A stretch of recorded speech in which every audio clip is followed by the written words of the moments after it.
Cerita dimulai di Desa Wana Asri yang sedang bersiap menyambut pemilihan kepala desa. Warga ramai membicarakan kandidat-kandidat yang akan maju. Salah satu calon adalah Sutirman, laki-laki ambisius yang ingin meningkatkan status hidupnya. Istrinya, Rasmi, sebenarnya tidak setuju karena kehidupan mereka sudah cukup, tapi Sutirman keras kepala. Ia merasa dihina dan disepelekan selama ini sehingga ingin membuktikan diri dengan menjadi kepala desa. Namanya Sutirman, seorang lelaki dengan tubuh yang sudah mulai membungkuk karena kerja keras. Namun hatinya tetap dipenuhi bara yang tak pernah padam. Selama bertahun-tahun, ia merasa hidupnya tidak pernah benar-benar dihargai. Ia bangun lebih pagi dari kebanyakan orang. Ia bekerja lebih lama. Ia memeras tenaga di sawah, di ladang, di sungai, bahkan di ladang milik orang lain. Namun setiap kali ada pembagian hasil kerja bakti, namanya jarang disebut. Setiap kali ada acara desa, ia hanya kebagian duduk di pinggir, menonton orang lain berbicara. Setiap kali ada orang membutuhkan pertolongan, ia dicari. Tapi ketika semuanya selesai, tak ada satu pun yang mengingatnya. Ia hidup, tapi seolah tidak pernah dianggap ada. Di dasar hatinya perasaan itu mengendap seperti lumpur tebal.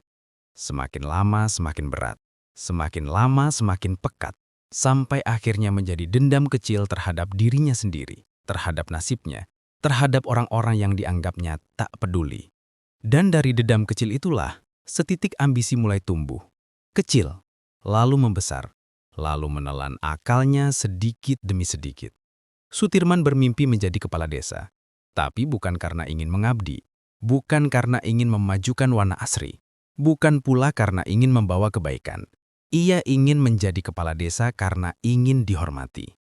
Karena ia ingin semua orang menatapnya, menyebut namanya, memintanya mengambil keputusan, menyambutnya dengan senyum, atau setidaknya tidak lagi meremehkannya. Ia ingin duduk di kursi itu, karena kursi itu membuat siapapun tampak berharga. Ia ingin jabatan, karena jabatan membuat orang yang dulu tak dianggap, tiba-tiba menjadi pusat perhatian. Dan obsesi itu tumbuh dengan sangat cepat. Di rumahnya yang sederhana, tinggal pula istrinya, Rasmi. Perempuan lembut, berperas teduh, bersuara halus. Perempuan yang menjadi alasan ia bertahan selama ini. Setiap malam Rasmi duduk di samping Sutirman, mengusap punggungnya yang pegal, menyiapkan air hangat, dan menenangkannya dari gundah yang tak pernah jelas sumbernya. Apa hiki ojo kesuwen mikir sing apot-apot? Sudahlah, Bah. Jangan terlalu memikirkan hal berat seperti itu. Nada suaranya selalu pelan. Tak pernah meninggi. Tak pernah memaksa. Rasmi tahu suaminya punya luka lama. Luka dari masa kecil ketika ia tak pernah dianggap anak yang membanggakan. Luka dari masa muda ketika ia selalu gagal bersuara. Luka dari hari-hari ketika ia ditertawakan karena hidup serba kekurangan. Dan Rasmi hanya ingin suaminya menerima kenyataan bahwa tidak semua orang diciptakan untuk memimpin. Ada yang ditakdirkan memelihara sawah. Ada yang ditakdirkan menjadi penjaga hutan. Ada yang ditakdirkan menjadi guru mengaji. Ada yang ditakdirkan menjadi warga biasa. Namun bagi Sutirman, kata biasa adalah racun paling pahit. Semakin dekat masa pemilihan kepala desa, semakin terlihat jelas perubahan pada dirinya. Ia jadi jarang tersenyum, jarang bercanda, jarang makan, jarang tidur nyenyak. Jika Rasmi mencoba menasihati, Sutirman hanya diam. Telinganya seakan menutup rapat. Pikirannya dipenuhi satu hal, kemenangan. Bahkan suara istrinya, yang selama bertahun-tahun menjadi satu-satunya yang mampu menenangkan, tidak lagi bisa menembus dinding keras yang sudah terlanjur ia bangun. Mbah, ojo ngoyo ngono. Tapi aku pengen dadi wong sing dianggep mung kuwi wae. Dadi wong dianggep ora kudu nganggo jabatan, Mbah. Nek orang nganggo jabatan, sapa wae sing gelem ngrungokke aku. Setiap kali percakapan itu terjadi, Rasmi hanya memandangi suaminya dalam-dalam. Ada sesuatu yang hilang dari diri Sutirman. Ketulusan, kerendahan hati, kesederhanaan. Digantikan oleh cahaya gelap di matanya. Cahaya yang bahkan Rasmi tidak pernah lihat sebelumnya. Hari-hari berikutnya Sutirman mulai lebih sering keluar malam. Ia mengatakan ingin menemui warga, ingin mendengar saran, ingin membangun hubungan politik sederhana. Tapi Rasmi tahu, Ada sesuatu yang disembunyikan. Beberapa kali ia memandang punggung suaminya dari jendela ketika Sutirman berjalan keluar rumah setelah Isya. Langkahnya cepat, tegang, seperti sedang dikejar sesuatu yang tak terlihat. Dan setiap kali ia pulang, bajunya membawa aroma hutan, aroma tanah lembab, aroma dedaunan, aroma yang membuat bulu kuduk Rasmi mereman. "Mbah, kok wangi alas?" "Ah, mung liwat pinggire wae. Tapi kok saben wengi, Mbah?" "Ming, wes tak kandhani. Aku lagi ngurus iki. Ojo takon akeh-akeh." Untuk pertama kalinya, nada suara itu membuat Rasmi takut. Takut karena Sutirman tak pernah berbicara setegang itu sebelumnya. Takut karena seolah-olah suaminya sedikit demi sedikit menjadi orang lain. Takut karena ia tahu, perubahan yang pelik dalam diri seorang lelaki selalu punya sumber, selalu punya pemicu. Dan seringkali, sumber itu bukan berasal dari sesuatu yang bisa dijelaskan dengan kata-kata. Dan di sebuah malam yang terlalu sunyi untuk disebut normal, Sutirman melakukan langkah yang tak pernah ia bayangkan sebelumnya. Ia mendatangi Ki Bungkang, dukun tua yang tinggal di ujung alas Tirtawengi, orang yang jarang ditemui warga, orang yang konon menyimpan ilmu-ilmu yang tak semestinya digunakan sembarangan. Orang yang disebut-sebut punya hubungan dengan penunggu yang tak ingin disebut namanya. Sutirman tahu apa yang ia lakukan. Salah, tapi ambisi yang telah menutup telinganya juga telah menutup hatinya. Ia tak lagi memikirkan resiko, tak lagi memikirkan harga yang harus dibayar, tak lagi memikirkan masa depan. Baginya, yang satu-satunya penting adalah naiknya namanya sebagai kepala desa. Ambisi itu membutakan, menggelapkan, menghapus batas antara yang benar dan yang salah. Dan tanpa Rasmi sadari, malam itu, ketika ia duduk sendiri di rumah dengan lampu yang mulai redup, suaminya sedang melangkah masuk menuju sebuah jalan gelap. Jalan tanpa petunjuk, jalan tanpa kepastian, jalan yang hanya dituju orang-orang yang berani menukar masa depannya dengan sesuatu yang tidak terlihat oleh mata. Dan sejak malam itu, Sutirman bukan lagi lelaki yang sama. Sesuatu telah menempel padanya, sesuatu telah mengikuti langkahnya, sesuatu telah membuka pintu yang seharusnya tetap tertutup. Dan ketika pintu itu sudah terbuka, tidak semua hal bisa ditutup kembali. Di balai desa yang sederhana, suasana sore itu terasa berbeda. Kursi-kursi plastik yang biasanya kosong, kini dipenuhi warga. Mereka datang bukan sekedar untuk mendengar, tapi untuk menilai, untuk memilih. Calon pertama yang berbicara adalah Naryo, pria paruh baya yang tidak pernah terlihat mencari panggung. Ia berdiri tanpa banyak gaya, tanpa poster besar, tanpa sorakan tim yang dibuat-buat, hanya dia. Dan senyum itu. Senyum hangat yang selalu muncul ketika ia menyapa warganya di jalan. Senyum yang membuat orang merasa dihargai, bukan dimanfaatkan. Dan ketika ia mulai berbicara, seluruh balai desa diam. Kata-katanya lembut, tidak meledak-ledak, namun jujur. Ia tidak menjanjikan langit dan bintang. Ia hanya berjanji untuk bekerja, untuk hadir, untuk menjadi lurah yang tidak hilang setelah pemilihan selesai. Warga mengangguk-angguk, beberapa bahkan tersenyum. Ada yang berbisik, Naryo itu memang orangnya begitu, ngomong dari hati.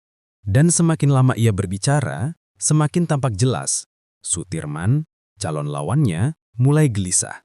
Dari tempat duduknya, ia melihat bagaimana warga tersenyum, bagaimana mereka memperhatikan, bagaimana mereka percaya. Hal yang dulu ia kira mudah ia wenangkan, tiba-tiba terasa menjauh. Sutirman merasakan sesuatu yang tidak pernah ia bayangkan. Kalah. Setelah acara selesai, tim suksesnya berkumpul di salah satu ruangan belakang balai desa. Udara terasa berat, penuh kecemasan. "Kalau begini kita nggak bakal menang, Pak," kata salah satunya sambil memijat keningnya. Yang lain menimpali. "Kampanye kita kurang greget, warga lebih condong ke Naryo. Mereka percaya sama dia." Sutirman hanya diam. Tangannya mengepal, tapi wajahnya berusaha tetap tenang. Padahal di dalam hatinya, badai sedang bergulung. Selama ini ia merasa pantas menang. Ia punya uang, punya jaringan, punya pengalaman. Tapi sekarang semuanya seperti tidak berarti saat disandingkan dengan ketulusan seorang Naryo. Dan di titik itulah, muncul pikiran gelap. Pikiran yang awalnya hanya berbisik, kemudian menjadi bayangan besar yang menekan dadanya. Jalan cepat, bisik itu. Jalan yang tak perlu kerja keras, tak perlu meyakinkan. Jalan yang bisa memastikan kemenangan, tanpa harus bersaing. Jalan yang tak seharusnya ditempuh manusia. Sutirman menutup mata. Ia coba menepis, namun bayangan itu terus datang, menggoda, mengiming-imingi, dan malam itu, ketika desa sudah tertidur, pikiran itu belum juga pergi. Suatu malam, ketika sebagian besar warga desa sudah lelap, Sutirman berjalan seorang diri menyusuri jalan setapak yang gelap. Angin malam berhembus pelan, tetapi cukup untuk membuat dedaunan bambu bergetar dan menimbulkan suara-suara aneh. Langkahnya berat, namun ada sesuatu yang mendorongnya terus maju. Sesuatu yang lahir dari ambisinya sendiri. Tujuan perjalanannya bukan rumah teman, bukan pula pos ronda atau balai desa. Ia melangkah menuju ke pinggiran hutan, ke sebuah gubuk tua yang sudah lama dijauhi warga. Sebuah tempat yang hanya disebut-sebut dalam bisik-bisik penuh takut. Rumah itu milik seorang dukun tua bernama Mbah Kromo. Orang-orang menyebutnya penjaga pesugihan. Tidak semua berani mendekat. Bahkan sekedar lewat di depannya pada siang hari pun banyak yang menghindar. Sutirman berhenti di depan pintu kayu lapuk yang penuh coretan-coretan aneh. Napasnya tidak beraturan. Ada rasa takut, tetapi ada pula rasa putus asa yang lebih besar dari ketakutannya. Ia mengetuk. Tok, tok, tok. Pintu tidak langsung terbuka, namun dari dalam terdengar suara seretan kaki yang lambat. Ketika pintu akhirnya bergerak, Sutirman menahan napas. Mbah Kromo muncul. Tubuhnya kurus, matanya cekung, namun sorotan matanya tajam seperti bisa menembus hati dan pikiran. Tanpa perlu bertanya, ia menatap Sutirman lama, sebelum akhirnya tersenyum tipis. Senyum yang membuat bulu kuduk berdiri. "Aku sudah tahu alasanmu datang ke sini," katanya dengan suara parau. Sutirman terdiam. Ia bahkan belum mengutarakan niatnya, tetapi Mbah Kromo berkata seolah membaca isi kepalanya. "Kekuasaan. Kemenangan pemilihan. Ya, aku sudah mencium niat itu dari jauh." Sutirman menelan ludah. Kata-kata itu seperti pukulan yang membuka seluruh kelemahannya. Mbah Kromo mempersilahkan ia masuk. Di dalam, ruangan remang, hanya diterangi lampu minyak yang berkelip. Bau kemenyan bercampur dengan aroma tanah basah memenuhi udara. Di sudut ruangan, benda-benda aneh tersusun. Masker-masker kayu, botol berisi cairan hitam, dan sesajen yang entah sudah berapa lama dibiarkan di sana. Mbah Kromo duduk di depan meja kecil dan mulai mengaduk sesuatu dalam mangkuk tanah liat. Dari tangan tuanya terlihat jelas bahwa ini bukan pertama kali ia melakukan ritual seperti ini. "Ada jalan cepat," ucapnya pelan. "Jalan yang bisa memastikan kau menang. Jalan yang ditempuh oleh mereka yang tak mau menunggu takdir." Sutirman menunduk. Bagian dari dirinya ingin mundur. Namun bayangan warga yang mendukung Naryo terus menampar sisi ambisinya. Tapi, Mbah Kromo menatapnya tajam. Setiap pemberian selalu ada tuntutannya. Tidak ada kekuatan yang datang tanpa harga. Kau harus siap membayar kembali. Entah kapan, entah dengan apa. Gemetar perlahan merayapi jari-jari Sutirman. Ia tahu apa yang ia masuki bukan hal kecil. Namun ia juga tahu ia sudah terlanjur menyalakan api dalam dirinya sendiri. "Kalau kau ingin menang," lanjut Mbah Kromo sambil meletakkan mangkuk itu di depannya, "kau harus menerima perjanjian ini." Keheningan memenuhi ruangan. Hanya bunyi jangkrik dari luar yang terdengar. Meski takut, Sutirman mengangguk. Dan saat anggukan itu terjadi, sesuatu berubah. Udara di ruangan seperti menegang. Lampu minyak berkelip lebih keras, dan Mbah Kromo tersenyum lebar. Sangat lebar, seakan menunggu momen itu sejak lama. Esok harinya, kehidupan Sutirman berubah drastis. Sangat drastis, bahkan terlalu drastis untuk ukuran desa kecil seperti Wana Asri. Di pagi buta, warga dikejutkan oleh deretan truk pick-up yang berhenti di halaman rumah Sutirman. Truk-truk itu membawa berkarung-karung beras, minyak goreng, gula, mie instan dan kaos kampanye berwarna mencolok dengan wajah Sutirman tercetak besar di depan. Orang-orang mulai berdatangan. "Wah, murah rezeki, Pak. Tumben Pak Tirman dermawan begini," kata yang lain sambil tertawa kecil. Uang seolah datang begitu saja. Tak ada yang tahu dari mana sumbernya. Bahkan orang-orang terdekatnya pun tak diberi penjelasan. Sutirman mengangguk ke sana-sini, senyum mengembang, tangan terbuka memberi bantuan. Segalanya tampak mudah, terlalu mudah. Warga yang tadinya meragukan mulai memujinya. Ibu-ibu bersorak, bapak-bapak mengacungkan jempol, anak-anak berlari dengan kaos kampanye baru. Namun, tidak semua melihatnya sebagai keberkahan. Rasmi, istrinya justru semakin cemas. Ia memperhatikan perubahan suaminya dari dekat, perubahan yang tidak bisa dibohongi. Hari itu, saat mencuci baju suaminya, ia menemukan sesuatu yang membuat jantungnya hampir berhenti. Di kantong baju Sutirman, ia menemukan tanah hitam pekat, tanah yang sangat ia kenal, tanah dari hutan keramat. Lebih buruk lagi, di saku dalamnya, ia menemukan sepotong kain kafan kecil yang terikat dengan benang merah. Tubuh Rasmi gemetar hebat, air matanya turun tanpa mampu ia tahan. "Mas, apa yang Mas lakukan?" tanyanya dengan suara pecah, hampir berbisik, karena takut pada jawabannya sendiri. Namun Sutirman hanya mengalihkan pandangan. Ia berkata semua baik-baik saja, tapi matanya justru mengatakan sebaliknya. Sejak malam itu, meski ia mencoba bersikap tenang, ketakutan itu mulai melahap dirinya perlahan. Sutirman tak lagi tidur nyenyak, tak lagi tersenyum tulus dan tak lagi bisa mengingkari apa yang telah ia lakukan. Hari demi hari, bayangan hitam itu mulai mengikuti. Bukan hanya di hutan, bukan hanya saat ritual, tapi kemanapun ia pergi. Di pojok kamar tidur, bayangan itu berdiri seolah menunggu. Di sudut balai desa, sosok itu mengintai dengan mata merah menyala. Di belakang punggungnya saat ia berpidato, bayangan itu bergerak cepat, layaknya asap yang hidup. Setiap kemunculannya disertai bisikan rendah, dingin, menusuk tulang. Waktunya hampir tiba. Bersiaplah membayar. Sutirman mencoba mengabaikan, namun bisikan itu terus mengikuti.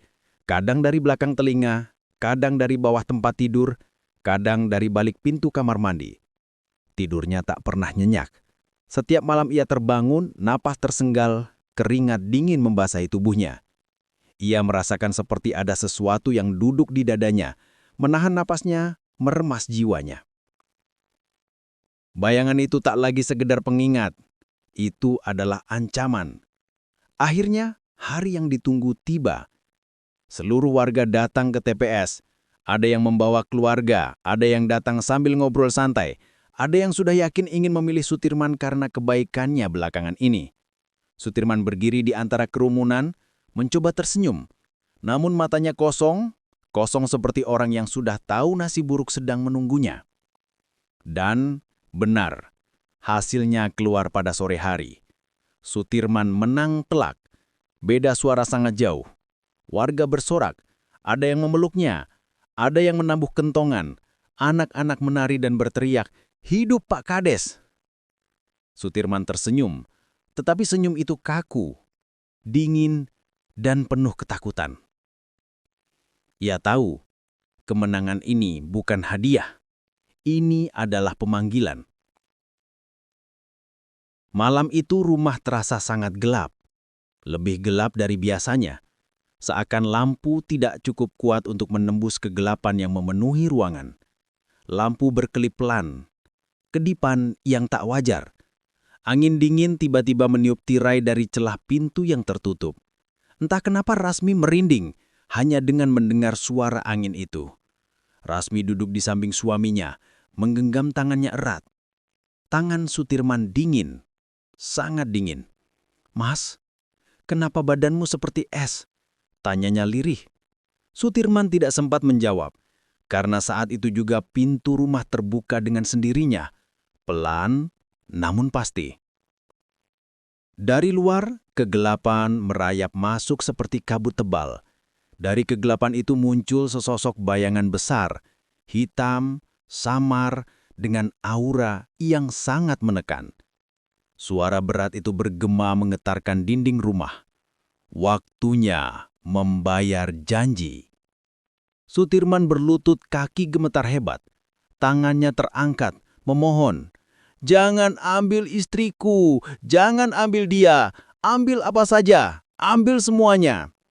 Rasmi menangis, memeluk suaminya dari belakang.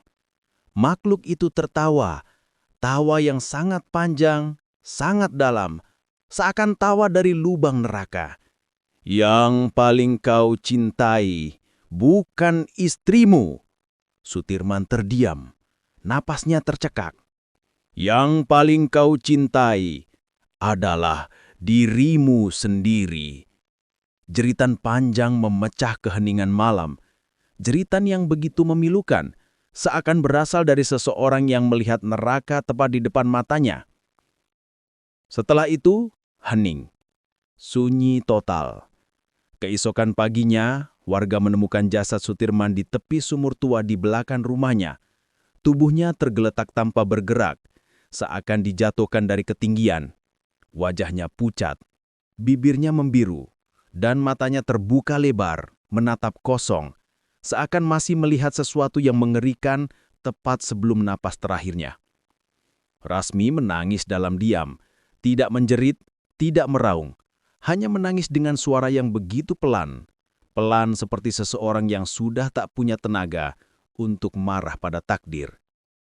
Warga pun paham satu hal, ambisi yang tak terkendali selalu menuntut bayarannya.